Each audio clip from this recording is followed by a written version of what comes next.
Good afternoon, and welcome to another episode of Forever Young, the program that celebrates life for those of us who are over 40. Well, they say life begins at 40, so everything before that is a dress rehearsal. So if you're 55, you're really only 15. And if you're 60, you're really only 40. So again, because we say age ain't nothing but a number. And so we're so delighted to be with you here today. I'm your host, David C. Linton, and I always share this platform with my lovely co-hosts, and it makes me feel good to be the only man on this program. Okay, just a little ego thing, but hey, I'm forever young. That's what it's all about, right? Of course, I'm talking about the beautiful Jean Hendricks. Hello, Jean. Hi, David. As always, I'm delighted to share this post with you again. Thank you so much. Back to you. Always wonderful to see your smiling face. And of course, I call her the glue. She keeps us together. She's the one who makes sure that we look good, sound good, and sound intelligent. And that is Dr. Sharon Mitchell. How are you doing, Sharon? I'm doing good, David. As always, it's a pleasure to be on this platform with you and Miss Jean.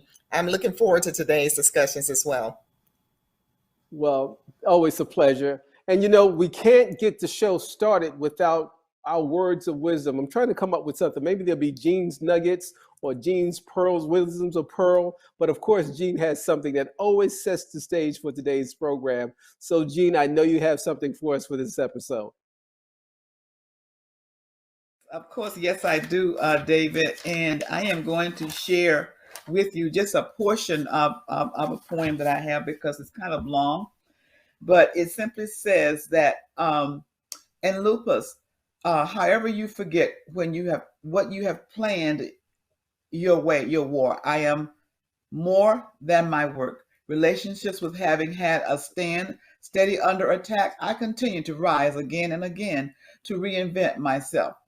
I am God's child, and you can never take from me what I refuse to give. Back to you, David.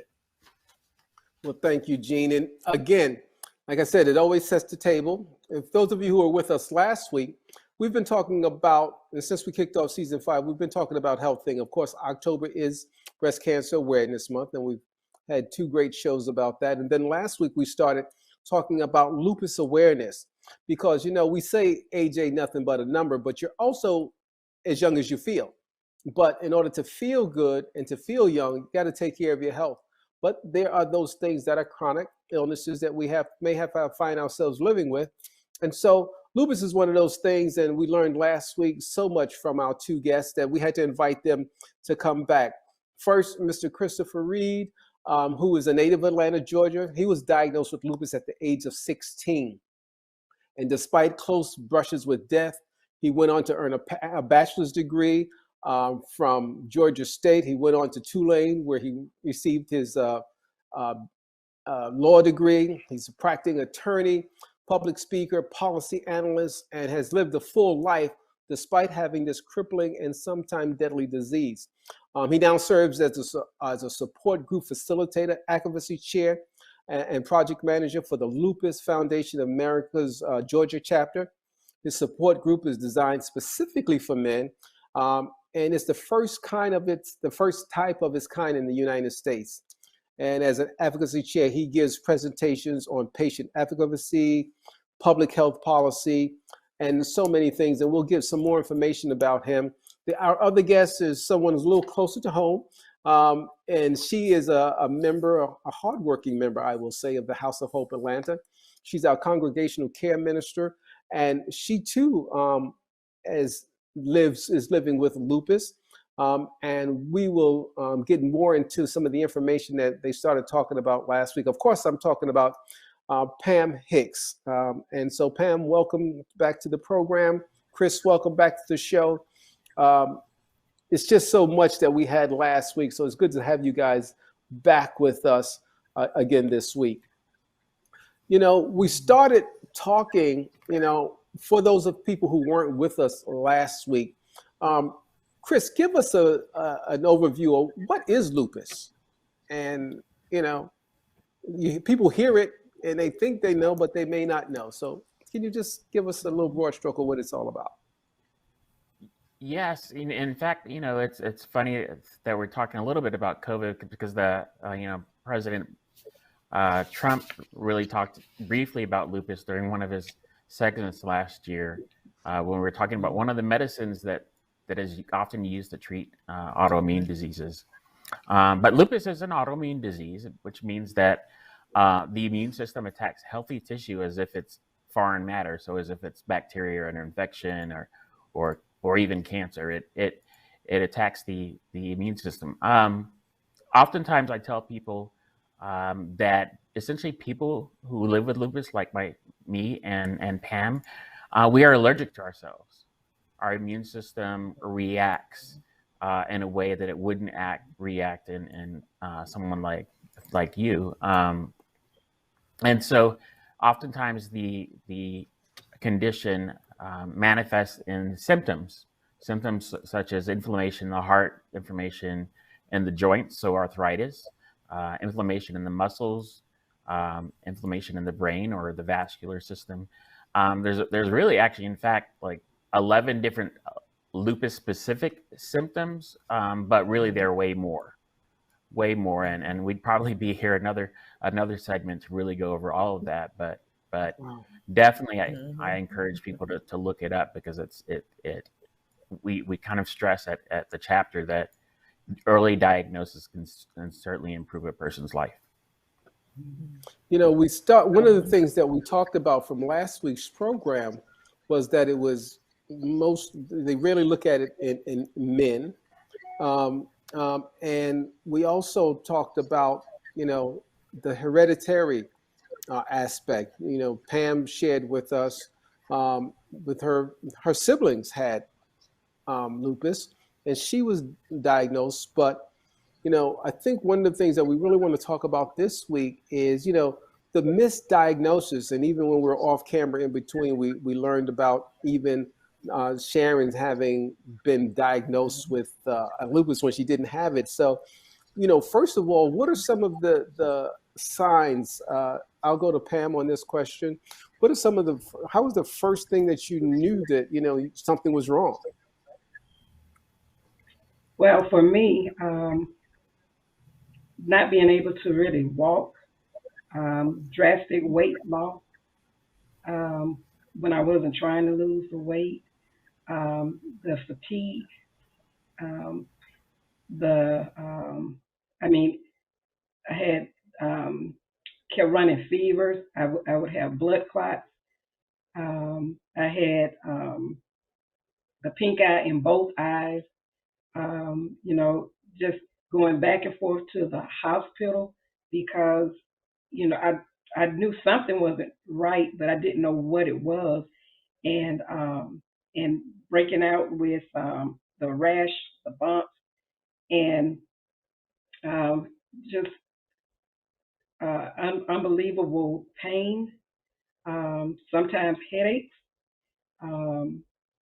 the pain in the joints in my feet, in my hands, and just did not have a clue as to what was going on. And doctors, ran every test that you can imagine, even down to checking to see if I had meningitis, where they have to pull fluid from your brain, and just going through a whole lot of different testing, and just not being able to walk, not even feeling as though I could get out the bed, forcing myself to get up, and so it was.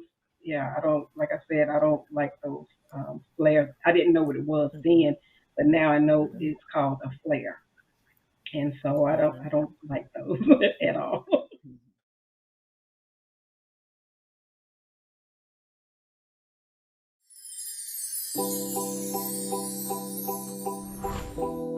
Looking at those areas of how you became who you became, and then looking at what were all the influxes that interfered with all of the stuff.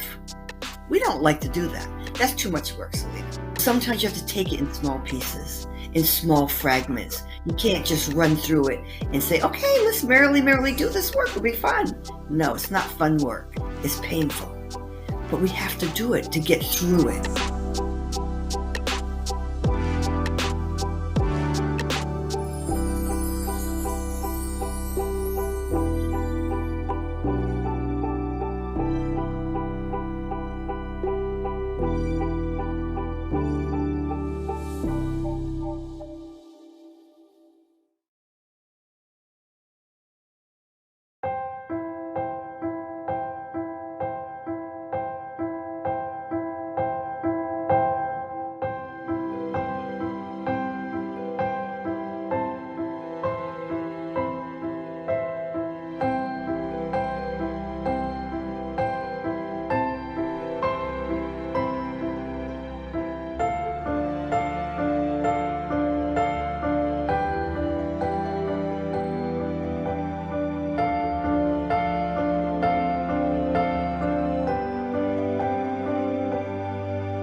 I know Jean has a question, but I wanted to follow up because and this is for either you or Chris, why is it so hard to diagnose this? Is it because it mirrors other things, or I mean, if you get a cold, if you sneeze or something happens, people immediately say, well, that's a cold. If you got, a pain, a joint pain, they say, well, you might have hurt your back or whatever. But this seems to be such a hard to diagnose with all you've gone through, Chris, especially with the work of the foundation. Is there, why is it so difficult to diagnose this?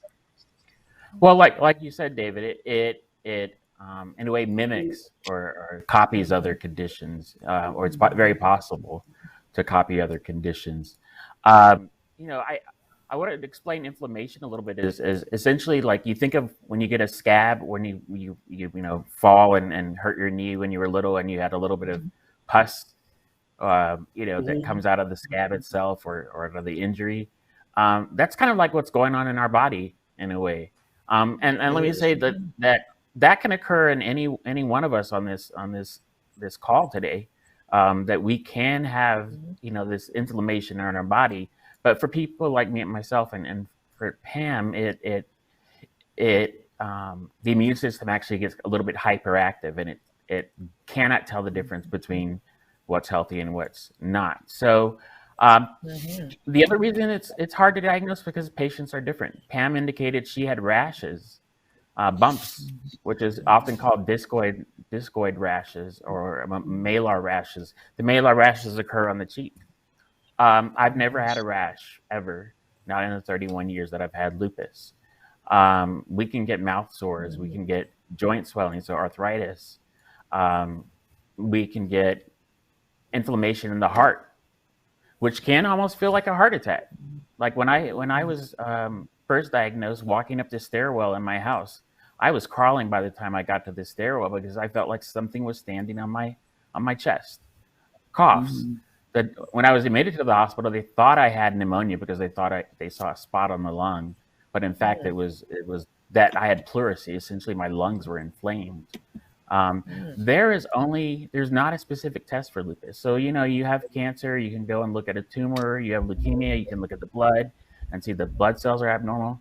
With lupus, they look at one blood test, but they also need to look at the doctors need to look at other symptoms, not only symptoms that you have at the time that you're at the doctor, but also symptoms in your history. And if a doctor doesn't really know to look at your history to combine these different, conditions, symptoms that you've dealt with over time, then they're not going to necessarily understand, hey, this is immediately lupus. My condition started with headaches. And so they just treated me for headaches. And then I had another condition and they treated me for that. But now looking back, they said, okay, now you're looking at your history and looking at you as a whole. It makes more sense now. And for probably 10 years after my diagnosis, even when I changed doctors, the doctor would want to run some of the blood tests. And immediately every time they ran the test, they said, "Oh yeah, you definitely have lupus. You have your ANA is what is found in the blood. It's called anti-nuclear antibody. We all have it, but in some people it's much higher than others." And so that's one of the pieces of blood work. But they're essentially the American College of Rheumatology came up when we went with 11 different symptoms of lupus. There are way more than 11 symptoms of lupus. But if a patient has 4 within their history, then typically they'll have a positive diagnosis. And one of those has to be that blood work. Interesting. Jean, I know you had a question Yes. for. Yes, Chris, I wanted to find out from you, as far as lupus is concerned, what type of treatments are available to a person that has lupus? And then also, is there medication that you have to take? Like, for example, I have high blood pressure. I have to take a pill every night. And I was wondering, does that apply also to a person that has lupus? What are the treatments? So, yeah, sure, Gene. So in order to really attack lupus, you have to attack the symptoms. So attack the inflammation. So anti-inflammatory drugs like aspirin and ibuprofen certainly can help with the arthritic portions of the disease or with the muscle pain. But more commonly, steroids are used to fight inflammation, and steroids also basically reduce the amount that your immune system produces. So it kind of lowers or decreases your immune system's activity. But we've really found that to really treat the condition, and let me say that lupus there's no specific known cause. We talked last time about genetics, but it also can be environmental as well. So what's used to treat the disease is really suppressing the immune system. So some of us take, like myself, I take an anti-rejection drug that's usually used for people who have had a organ transplant, and that suppresses my immune system. We take chemotherapy drugs, so methotrexate, which is commonly used in chemotherapy. It's also used to treat arthritis. That's used as well. And then there's Cytoxan, which is often used for individuals who have cancer, and it's a form of chemotherapy. And just like any person living with cancer, we go in pretty regularly, get our infusion of chemotherapy, and come out. But luckily, the last really, I'm trying to remember now. It's been so long. Since in 2012, the very first drug specifically and solely designed to treat lupus was finally approved by the FDA, and that's called Benlysta. It actually attacks only a protein within the immune system itself. And in this year, Benlysta has now been believed to, or been approved to treat a certain kind of lupus called lupus nephritis, which is basically when your immune system attacks your kidneys. That's typically one of the more severe incidences with lupus, because once the immune system attacks the kidneys, it cannot be repaired. And so for me, I have stage 3 kidney disease, which causes hypertension, which causes, I have gout now because my system can't, basically my kidneys cannot filter purines. Unfortunately, people with lupus often develop so many other conditions on top of the lupus itself. So we're not only treating the symptoms of lupus, but now we're treating other conditions as well.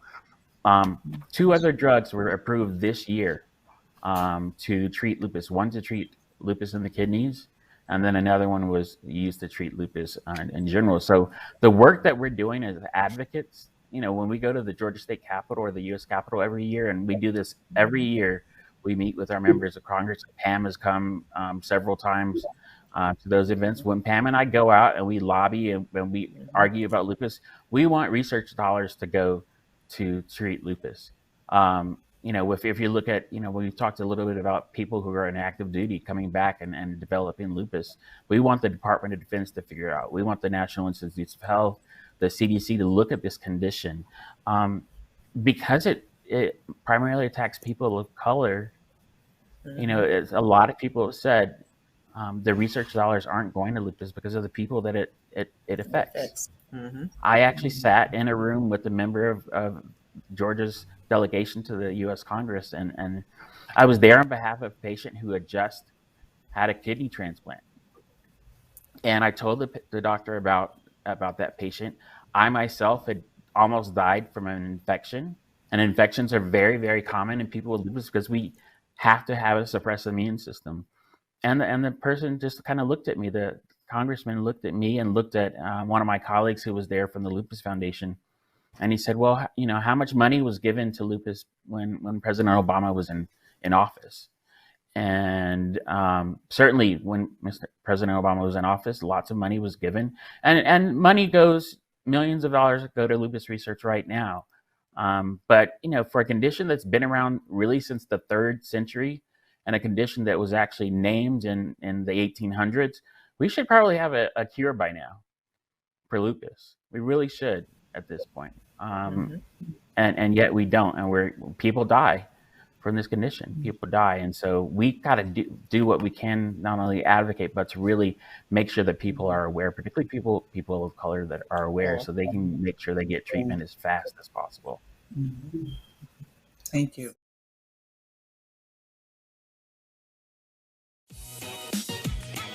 What's up, y'all? It's your boy Jermaine Dolly, Mr. Hello Dolly himself, and guess what? You're tuned in to Tea and Worship with my homies, Mignon and Corey. Keep it locked, y'all.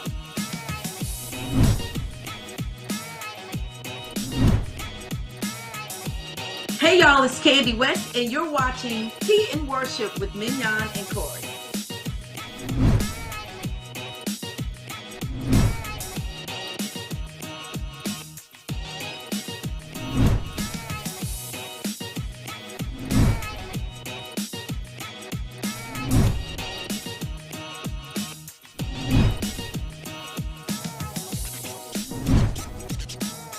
It's your boy James Fortune, and you are watching my favorite news show, Tea and Worship, with my sis Mignon and Corey.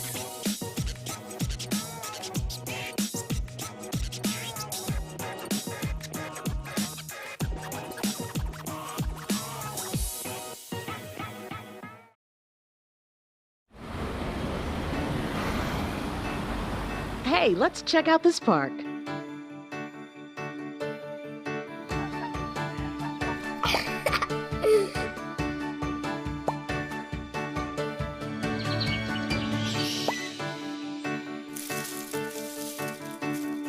Oh, wow, that's really cool.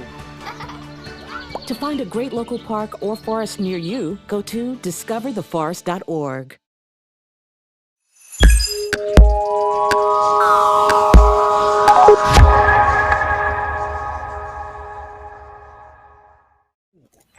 So, Chris, is it because we don't participate in research as well as minorities? Is that part of the scenario as well? That is certainly. So when the drug that I mentioned that was approved by the FDA in 2012, the FDA wasn't going to approve that drug because there weren't enough African Americans participating in the study. And luckily we were able to get it through, and subsequent studies were done. But one of the projects that I work on is how do we communicate with people of color about participating in clinical trials? We need to participate in these trials because drugs work differently in different people. They certainly do.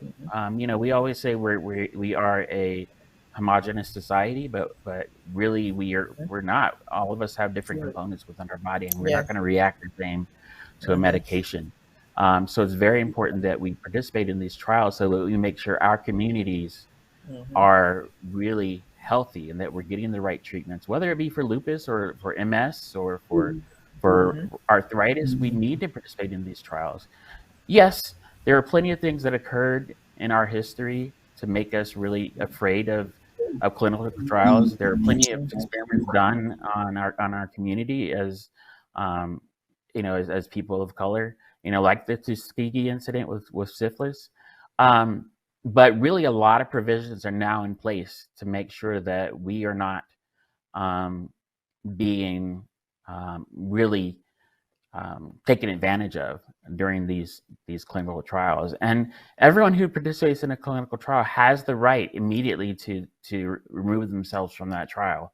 A doctor is not going to force it in. So we're working on a number of projects right now to, one, educate patients, but also educate doctors on how to communicate with their patients about clinical trials, making sure that doctors of color, are communicating the need to participate in clinical trials. Because really, we found that these clinical trials, we've 2 drugs in 1 year approved for lupus is exciting. It's amazing. I was just, when I found this out, I was just ecstatic about the idea that, oh wow, now there are treatments. Because when I was the prognosis for me when I was diagnosed was 10 years. I would live for 10 years Wow. back in 1919, and I didn't know if I didn't know I was going to finish college at all. I thought I was going to die. I really did. But we've improved so much. We certainly have improved so much. Less patients are getting kidney transplants now. They're not using steroids as much to treat the disease. They're using chemotherapy less than they were before because we have these 3 drugs. And the chemotherapy was no joke whatsoever. And I went through that in 2004, right after law school. It's really can affect the body. And I unfortunately now have like 16, or I take 16 medications, probably have several other autoimmune conditions now. And people, unfortunately, with lupus tend to have other conditions as well. I have fibromyalgia, which is also autoimmune. So it's so important that we really participate and understand our condition and educate ourselves. If I can shout from every rooftop, this is what lupus is, I will do so because it's important that we really figure this out. You said that about us participating in clinical trials, and I always talk about myself before I talk about anybody else, not because I'm conceited, but I try to walk the walk and talk the talk. I'm a prostate cancer survivor. Caught it at the early stage because I believe in going to the doctors. But after I was able to caught it early, didn't have to go through extensive, treatment, etc. But I donated my tissues to research. Because I know that there's not enough African American men donating our tissue because diseases do affect people differently because we are all different. We have different genetic makeups, and of course ethnicities and lifestyles, et cetera, et cetera. So I just wanted to you and Pam, you two are just inspiring. To look at what you do and what you've accomplished. Chris, when you said you didn't know if you would even go to college or make it through college or live in all that you've done, and Pam, we get to see her every day, or we're all touched by her work.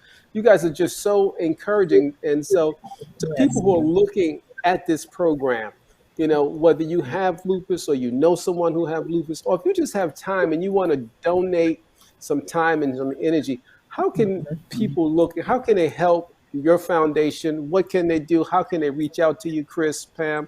Share that information, because the producer's telling me we got a few minutes. We always run out of time when it gets good and juicy. Yes. So our website is www.lupusga.org. You can go there and find out more information about lupus through the Georgia chapter. We have 30 support groups around the state. One of them is the one Pam is in, the LACES group, which is in DeKalb County. I lead a support group for men living with lupus. We have a virtual support group that's every other Tuesday that takes place. And there's several around the state. And so if you go to that website and give us a call at 770-333-5930, let us know that you want to volunteer. Coming this April 13th, we'll hopefully, God willing, we'll have our biggest fundraiser of the year, which is our Lupus Walk, which will be in Piedmont Park. We just finished last week our fall walk. We had a virtual walk just last fall, and so I don't want to like always mention money, but without donations, you know, this Donations, organization yeah. would not run. Mhm. It would not run. No. Yeah. So if you can donate, go to the website, find out how to donate. We're still collecting money for the walk itself. Participate in our walk on April 13th. You will see we've had as many as 14,000 people in that park walking for lupus, and it's us. Those are who we see in the park. Mhm. It's mostly us in the park. It's Wow. a big family, and it's an amazing. It's life. It's uplifting. It's inspiring. Lots of people who are people of God, really in the park praying, praying that we find a cure to this condition. The money that we raise goes to lupus research in this state. 90% of it goes to research in this. Well, 90% of the funds stay in this state that we use for services. We provide financial assistance to patients who really are trying to decide, can I pay for my medicine, or do I need to get the lights on? And so there are plenty of resources that we provide to help a patient. You can obtain pamphlets, information about any component of the condition. Oftentimes those things can be downloaded from our website. So go to our website. It's lupusga.org and find out more information about our organization and certainly about lupus. Well, thank you so much for sharing that information. I was going to let Pam have the last word, and I'm still going to do it. They're producing me. They were talking in my ear. But Pam, give me the last word. Anything that you want, a last parting word from you? I just wanted to say thank you so much, and please do go out to the lupusga.org organization, become a part, get information, spread the news, let people know about this illness, this disease, and that we are still in the trenches looking for hope and working to get a cure for this illness. Thank you. All right. Thank you so much, Chris. Thank you so much, Pam. Jean, thank you. Sharon, thank you. To our audience, we thank you so much for joining us. Again, we've been talking about lupus, how you can get involved. Make sure, go to our website, hohatl.org, and get some information, or go to Hope TV and find out. Again, we want to thank you on behalf of our executive producer, Dr. E. Dewey Smith, as well as our producer and head of our marketing department, Bitten Aladdin, and Cammie Tapton, our associate producer. We thank you all for tuning in to Hope TV and to Forever Young. And remember, age is nothing but a number, because you are forever young. On behalf of Jean and Sharon, I'm David. Take care and God bless. See you later. Bye-bye.